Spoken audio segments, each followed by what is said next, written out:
In this video, I will be going over quite a bit. First of all, I will be looking at user input, how you gather information from the user, how you can then manipulate that information if it's a string or if it's a number. I will also be looking at defining a method, the method suite, and showing you how you can call that method. Let's say you've got a program and you want someone to enter some input. Now, I've got enter name here. Let's change this for a second here, and let's make another variable up here, and we'll call this x just because I'm feeling lazy. And x is going to equal 56, and we're just going to do a simple operation of adding user input to 56. Okay, so we're going to do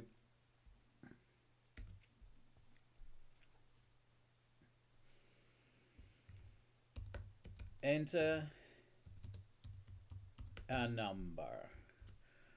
Okay, all right, so user put is going to become a number, and then we're going to add it to that. And now here what we're going to do is we're going to put print x plus user input. Right, I should have made that. Yeah. Okay, so now I've got that. Now I'm gonna put in 4. Right, and oh, it doesn't want to do anything. Right, why doesn't it want to do it? Because what we need to do is turn this into an int. Okay, so if we do int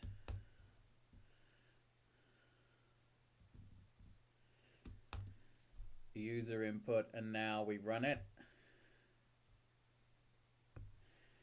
and do 4, now it prints out an answer. So you can see what I did there. Okay, this if you enter anything into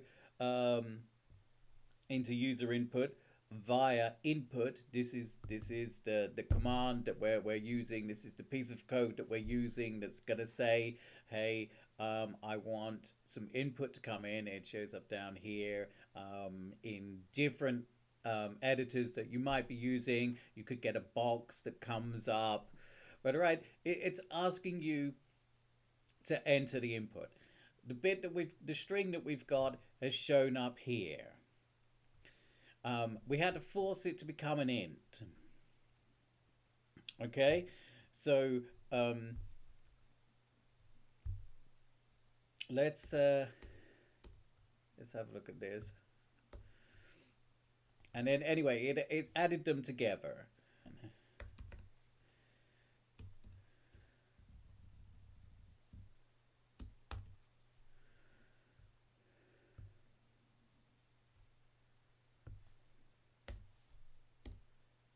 Right, so you can force it to be an int down here, or you can force it to be an int up here. So obviously being able to put things in is very useful because you can ask somebody for data and they can put data in. So let's try something else. Let's go back to making this a word. So enter name. That will do. Okay, so it's going to put whatever you enter into this variable here. So let's have print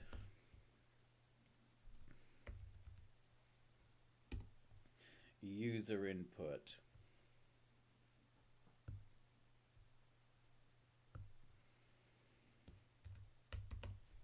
Put in Tony, it prints Tony. All right.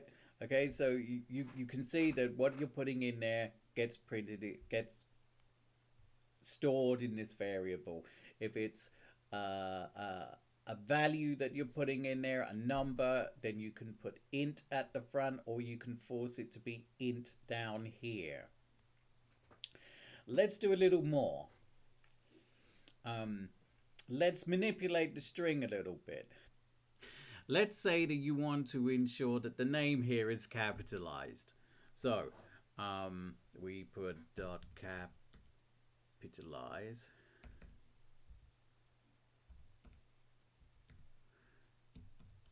Right? And now we run it. I enter the name, it's in lowercase. You can see there it's in lowercase. Now it's in uppercase, or at least it's capitalized here. Right? The first letter is uppercase, it's capitalized. Right? Now you can see that you can start to manipulate things. We have other ones that we do.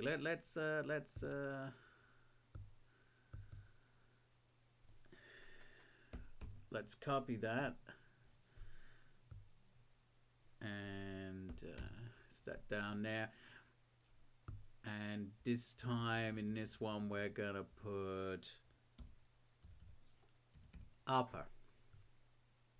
Now I run it. I put in Tony. Now the first one has done the capitalizing, which we would expect, and the next one has done the uppercasing. You can also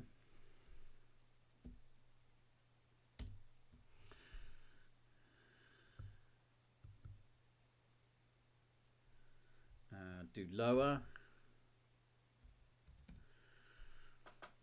So now I run it. If I put Tony, all in capitals. Now, the first one capitalize it. The second one, because it's in upper, it doesn't matter. It's still going to keep it as capitalized. And now lower. Lower one makes this all lowercase. All right, it's pretty straightforward, yeah? Right, so if I put in another one, and this time we're going to make it swap case.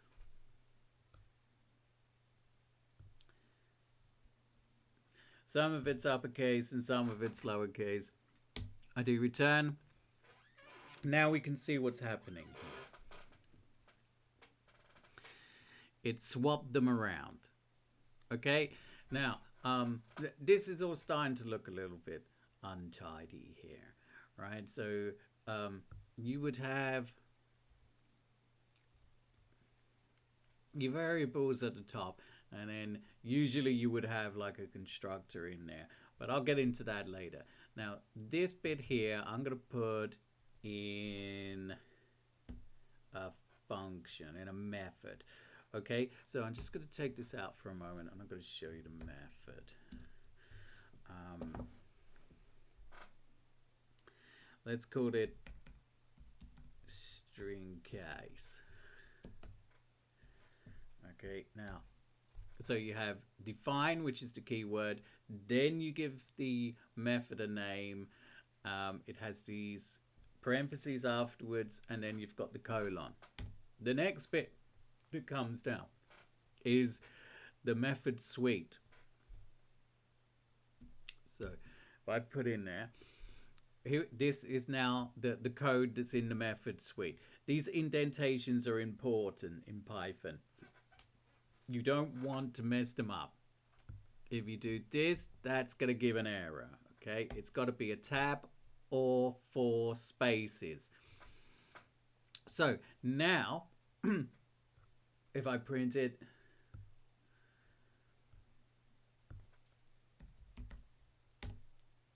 nothing happens. Why does nothing happen? Because you have to call these. It's called calling, all right? So down here, if I do, I want to call it string, and then with inside, it was string case, wasn't it? String case. Right, so there's the method name. now if I put the play button, if I run the program and I put my name in, it still does the same thing for you. Now there's something else that I want to show you here. All right, what you can do is you can pass a variable into there. So I can call that x. Now this becomes x. This becomes x.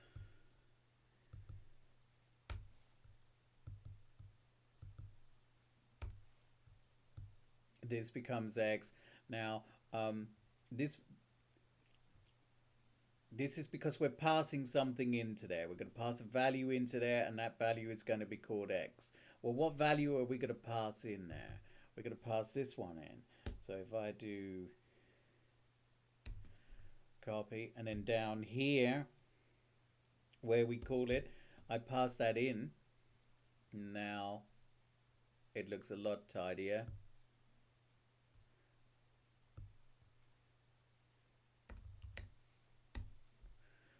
And it still runs it. Okay, so you can do all sorts of things here. Let's go back to the numbers here. If we go back to the numbers, enter a number,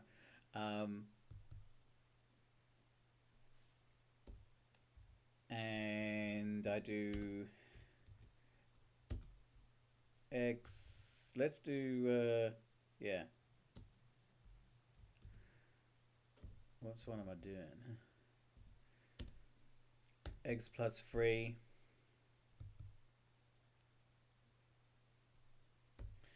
That out and do x.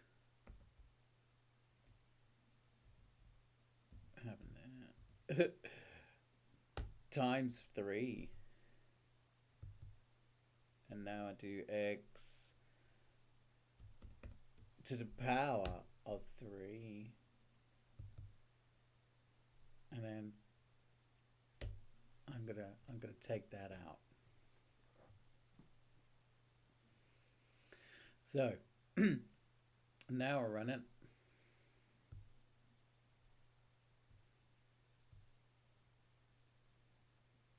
There's a dot in there. I know something else I need to do here as well. That needs to be forced to an int. Okay. Int.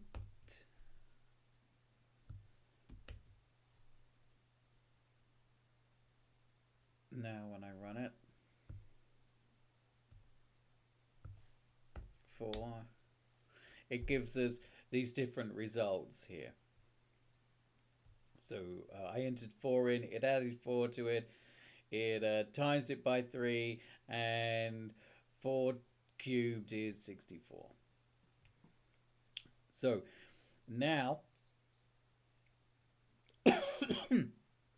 excuse me, there's more that we can do. Here, if I take out print,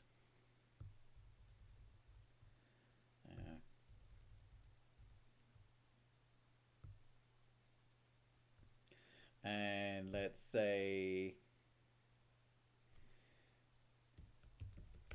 answer 1 equals that, and we do answer 2 equals that, and we do answer 3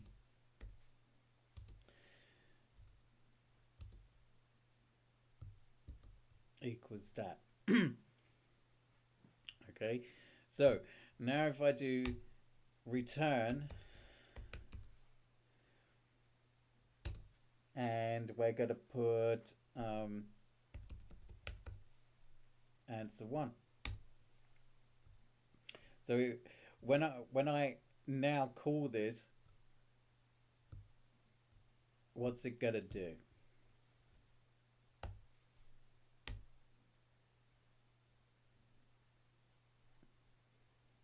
It didn't do anything. Right? Because we got to print it. So if I do print,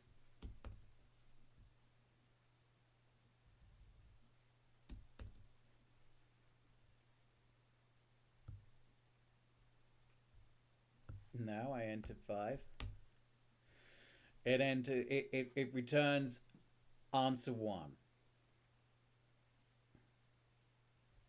Okay, so you can get it to choose different answers, and you might think, well, why would you want to do that? Well, you could do that if you had like some other conditions. So if you had, say, um, let's do if var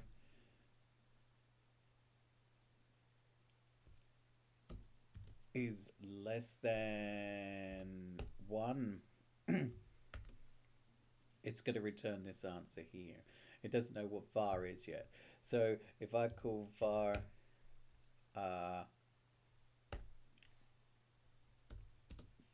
equals 2,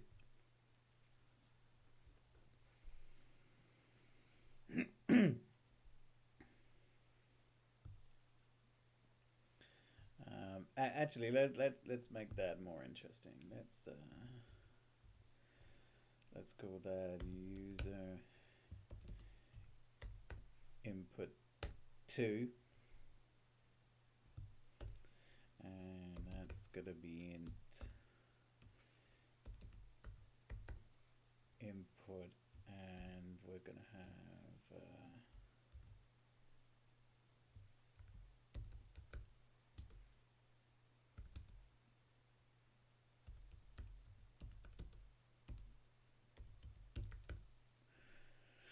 enter a second number.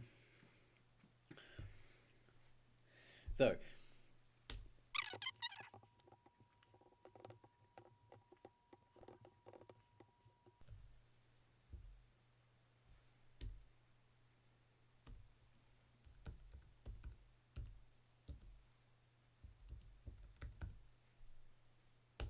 return answer 3.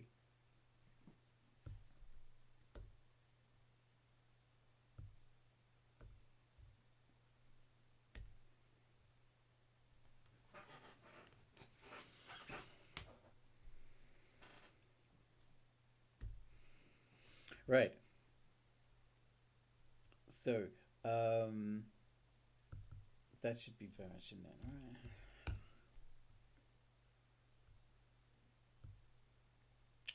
Okay, now if I run this and I enter a number, so this is a number that's going to be manipulated. I enter a second number, so that number can either be 1, 2, or something else. So if I do 2, it should print out answer 2, whatever answer 2 is. And 6 times by 3 is indeed 18. All right, can you see what's happened there? Let's pull this down here a bit so you can see it a bit more. The first one here, user input, has converted the input to an int. It's asking for input, enter a number. You enter a number and it's stored in this variable. The second one, this also converts it to an int. Is using input, so it's asking you for input and asks you to put in a second number. We put all of this into a function and we called it string case. Now when it steps through this, it will read this and it will ignore it and it will go all the way down to here to print. It reads print string case and it wants to pass the variable user input into string case. Let's separate that out a bit so you can see it better. Right, so this input here, this value that's been put into here is represented here, and it's saying go to string case, it finds string case and pass that value in. That value is now called X. So answer 1 we've set to x plus 3. Answer 2 we have set to x times 3. Answer 3 we have set to x to the power of 3. And then we set some conditions for it.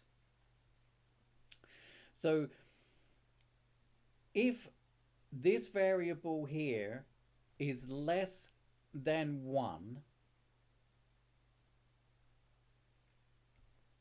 it's going to print this answer out. Else, if this variable is equal to 2, it's going to print this answer out. Else, it's going to print the third answer out, which is these up here. So why don't you mess around with that? Have a little play with that. Try and make it a little bit more interesting for yourself. You could put some better mathematical equations in there. You could set this second condition to something else. Have a mess around with it, because it's starting to become more interesting now. All right, but basically that's how you get the input. That's how you define a method. There's the method sweep. And if you don't know how to use these statements here, go back to the previous videos and I'll show you how to use them. All right, but this is very sort of, it's basic. I'm just showing you what you can do with it, but you can use your imagination to come up with something a little bit better than that. But I'm just showing you how to use it, how it works. Something else that is important to remember is that I said that it prints it out, but actually what it's doing is returning that variable to the statement that called it. So if you look down there in the bottom where it says print string case, and the variable that's being passed into there is user input, but it's the print statement that is calling it. So what it will do is return answer 1, 2, or 3 back to the print statement.